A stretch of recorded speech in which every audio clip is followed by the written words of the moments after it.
All right, welcome back. This is our GMC Sierra tweet of the night. The Florida Panthers pretty much saying thank you. They had their eyes on this game, and they had to like the gift the Penguins handed them because they clinched a playoff spot. Now they want to get the first wild card so they can avoid Boston. We'll find that out as the week progresses. In the meantime, let's go to our number one Cochrane Go One Better call of the night. It's Matt in Butler. Hello, Matt. Hey, guys. Good evening. Hey, I'm not a Hextall fan, but Hextall gave them enough resources to make the playoffs. Sullivan didn't coach it that way. Wait a minute, let me ask you, Matt. Tonight is a bad loss, but they've had a dozen bad losses over the season. Terrible losses. 4-on-1 break the other night against New Jersey. And how many times has this happened without corrections going on? You're absolutely right. It's been terrible because they've given up. They play the style of hockey that they don't need to play. Now, I was encouraged with a couple of last games because I thought they played very systematic, fundamentally sound, and I thought that would continue tonight. That is, don't play put your foot on the gas hockey with a team that has people like Andreas Athanasiou who can say see you later, which he did tonight. You can't allow odd man breaks. Absolutely, it's on coaching staff. But you said the Hextall gave them enough. Please, he didn't give them anything other than signing the people who are already here. And you can argue some of those long contracts may be a problem moving forward, Andrew, but absolutely Hextall failed miserably in putting together what needed to be happen. Yeah, and he should be fired. Needs to be summarily, if I'm saying that right, dismissed as GM. But the roster he had on the ice tonight was vastly superior than the Blackhawks roster. Agreed. This comes down to me, this game is a microcosm of some of the struggles we've seen by the Penguins in games against really bad teams where they haven't been able to put their foot down and beat the teams that are way worse than them. And that goes back to me on the coach.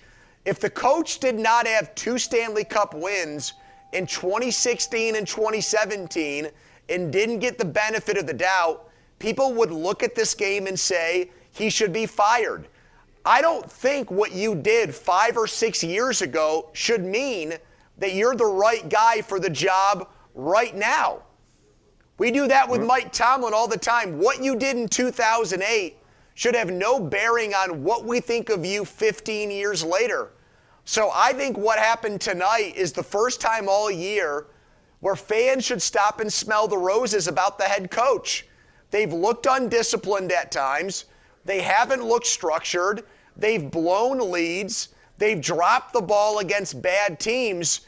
And we saw it all unfold tonight at PPG Paints Arena in the worst way possible. They did. And quite frankly, you could look back and probably circle about 10 games that they absolutely blew because of their style of hockey, playing with a lead that resulted in disaster. Yeah. And when you're going to play games and you know it's going to be down to the final couple of weeks of the season when points are precious, these points are just as important as those points, and those points were lost aside. And, you know, the thing about it is, you're right, it's been a long time, and in hockey, unlike other sports sometimes, they make quick changes. I think it's going to be a very interesting offseason to see what happens next. Meantime, let's go out to Jim in Blanox. Jim, welcome to the Sports Call. Go right ahead.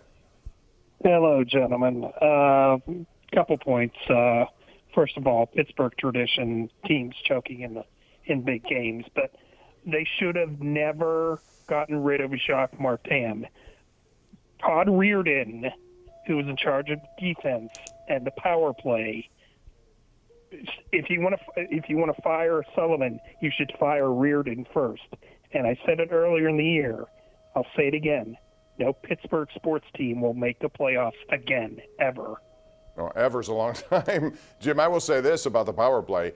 Extremely, massively disappointing. For the talent level they have, it's not only the same result, it seems, but it's the same formation, and it's the same players. And listen, if I'm Mike Sullivan and I see that happening, I'm starting to make moves. I'm starting to put other people on there. I have to do it because I cannot continue to have the same thing happen over and over again. And tonight, Andrew, more than anything else, this power play was hell-bent on making the perfect pass. They did not shoot enough. They did not put pressure on Mrazek. They should have gotten in his face, take a penalty if need be, knock his helmet off, whatever. They did none of it. And to me, the urgency was very much missing there.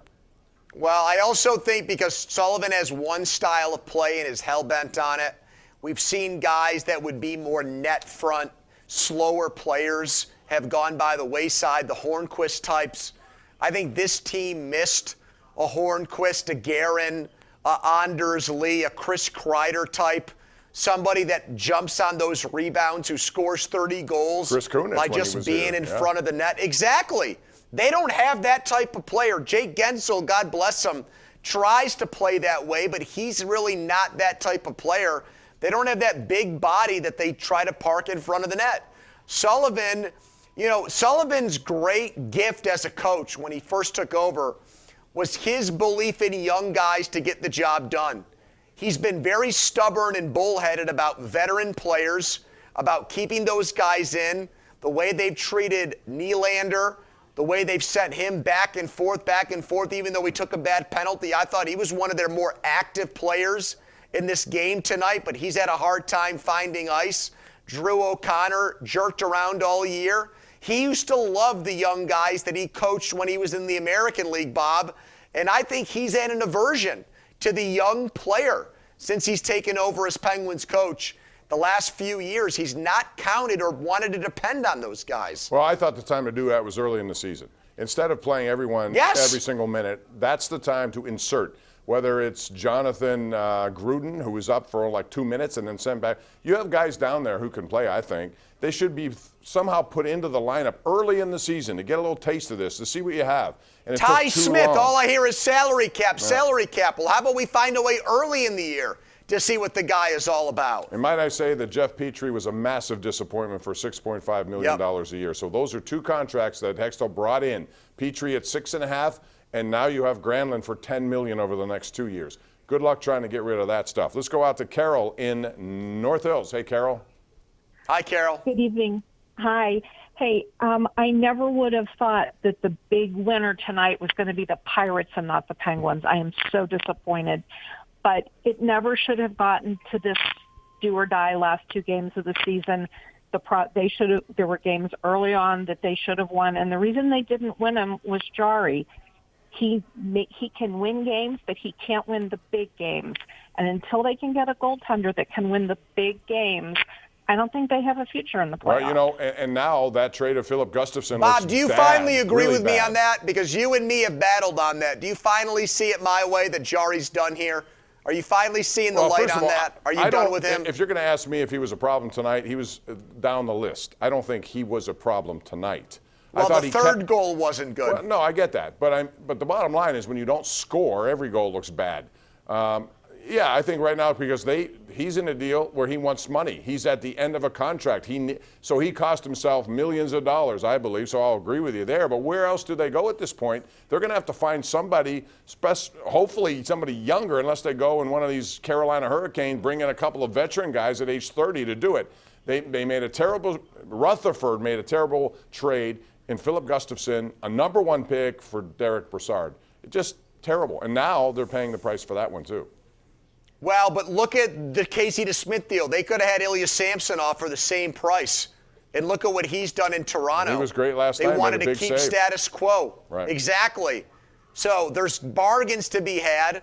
Look at Alex Lyon, what he's done in Florida. He's a journeyman goalie. 30 years There's old. guys you can find out there, but the Penguins were, again, stubborn about keeping the same goaltending duo intact this offseason. We now they're paying for it. We got to go to a break. When we come back, hopefully I'll show you some Pirate highlights. Since Carol said they won, they did. And dramatic style, we'll have that when we continue right here on Pittsburgh CW. Don't go away.